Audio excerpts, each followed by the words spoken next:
Comenzaba a darme cuenta cómo vivíamos todo un montaje de palabras sin vida, de sermones vacíos, de actividades, de cultos, de liturgia, compromisos, responsabilidades, pero no había vida en nada de eso.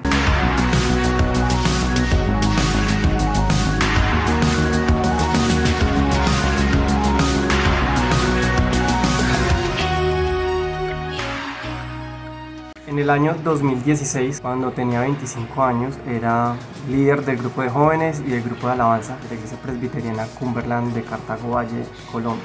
También pertenecía al consistorio, que es la mesa directiva de la iglesia, y estaba en preparación para llegar a ser candidato a pastor en el futuro. Mi familia, amigos, proyectos, pasiones, todo mi plan de vida estaba dentro de la iglesia. Pero en diciembre de ese año cogí mi guitarra y me subí por última vez al altar de la iglesia y dirigí la alabanza por última vez. Y en enero del 2017 ya no regresé a la iglesia hasta el día de hoy. Despierta, Homero, hay que ir a la iglesia. No quiero ir. Mis padres fueron pastores de la iglesia presbiteriana también en muchas otras ciudades durante mucho tiempo. Entonces yo crecí todo el tiempo con historietas bíblicas, con las historietas de Jonás, de Moisés, de David y Goliat. Todo el tiempo en mi casa se escuchaba música cristiana. También crecí escuchando a mi padre predicar, no solamente en el púlpito de la iglesia, sino en casa. Crecí jugando con los niños de las iglesias en donde mis padres pastoreaban y memoricé cada canción, cada versículo, cada historia que me contaron y aprendí cómo llegar a ser un buen niño que agradaba a Dios. En resumen, crecí en una burbuja cristiana donde solamente conocía la iglesia, a excepción del colegio. Igualmente al colegio solamente asistía para sacar buenas calificaciones, porque igual siempre pensaba que mi vida real transcurría en la iglesia. Y sinceramente nunca lo hice de manera obligatoria. En algún momento pasé de ser simplemente un hijo de padres cristianos a considerarme cristiano por mí mismo, después de tener mis propios encuentros con Dios. Yo era alguien sincero, apasionado, entregado por el servicio en la iglesia. Nunca lo hice para aparentar.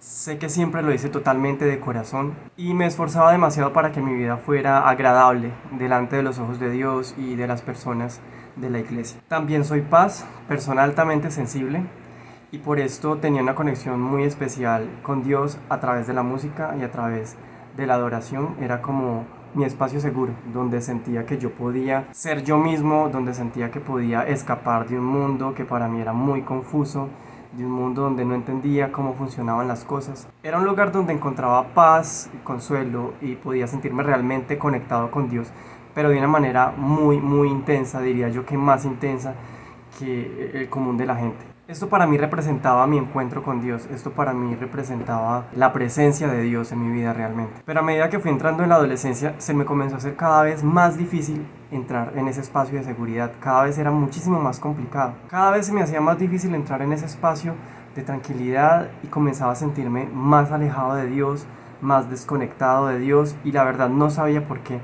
Si realmente yo hacía todo lo que estaba en mis manos para estar cerca de Dios. Yo trataba de vivir de la manera más correcta posible, toda mi energía la entregaba a la iglesia, toda mi fuerza la entregaba al grupo de jóvenes, mi creatividad la entregaba al grupo de alabanza, todo lo mejor de mí, cada parte de mi fuerza la entregaba en la iglesia.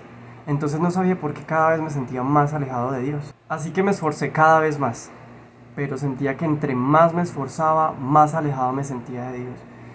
Entre más buscaba la manera de acercarme, más lejos me sentía, más desconectado.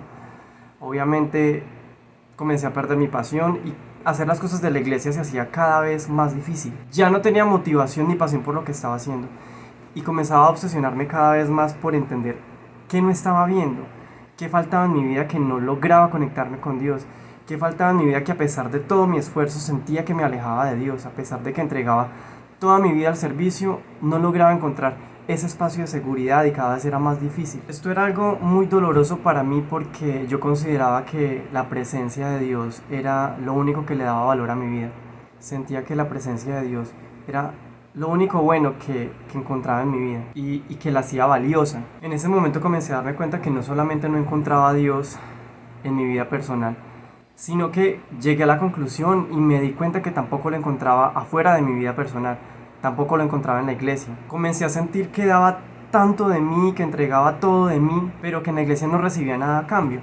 Y no me refiero a reconocimiento por mi trabajo, me refiero es a ese sostenimiento y a ese alimento espiritual que se supone que la iglesia tenía que ser. Esa sal y luz que la iglesia se supone que debía ser, no la encontraba allí. Sentía que no me retroalimentaba para poder seguir trabajando. No lograba encontrar a Dios ya en nada de lo que hacía. Y esto desencadenó en una profunda crisis de fe y en depresión y ansiedad. Y comencé a cuestionar muchísimas cosas que sucedían en la iglesia. Sobre todo la falta de coherencia entre las palabras tan hermosas y tan grandiosas que se decían en la iglesia en comparación con la vida de quienes decían esas palabras. Realmente era una diferencia abismal el poder del Dios del que se hablaba allí y la grandeza del Dios que se hablaba allí y la realidad que veía en mi entorno, la realidad de las vidas que veía en mi entorno. Era una diferencia abismal porque las vidas de las personas de allí y la vida que todos vivíamos y la realidad que se vivía allí no tenía nada que ver con el Dios del que se hablaba. No eran para nada similares y para nada parecidos, ni en los pastores, ni en los líderes, ni en ninguna persona que me rodeaba, ni en el servicio, ni en las actividades. Encontraba algo que para mí es fundamental, que es la verdad. Comenzaba a darme cuenta cómo vivíamos todo un montaje de palabras sin vida, de sermones vacíos, de actividades, de cultos, de liturgia, compromisos, responsabilidades, pero no había vida en nada de eso. Solo se necesitaba mirar las caras de las personas que estaban alrededor para darme cuenta que al igual que yo, ninguno de los que estábamos allí éramos felices, que Dios realmente no estaba allí, que algo estaba mal con toda esa vida automática que vivíamos dentro de la iglesia. Todo este sistema está mal. Y aquí muchos me dirán, es que el evangelio no es para que te sientas feliz. El evangelio es tomar la cruz de Jesús cada día y seguirlo, caminar por el camino estrecho, negarse uno mismo cada día para seguir a Dios. Me dirán que no se trata de nuestros sentimientos, sino de confiar en Dios y en obedecerlo. Pero la manera en que yo conocí a Dios no fue así. La manera en que yo conocí a Dios fue diferente. Todos los miedos desaparecían, las dudas se caían al suelo, el temor se iba, me sacaba del sinsentido y me daba pasión y convicción para hacer demasiadas cosas. En la Biblia decía, vine a traer vida y a traer vida en abundancia. También decía, mi paz les dejo, mi paz les doy y no es como la que el mundo da. En la Biblia decía que el amor echa fuera el temor. En la Biblia decía, cosas que ojo no vio ni oído escuchó son las que están preparadas para los hijos de Dios. También decía, por nada estés ansioso y más de 90 veces, no tengas miedo.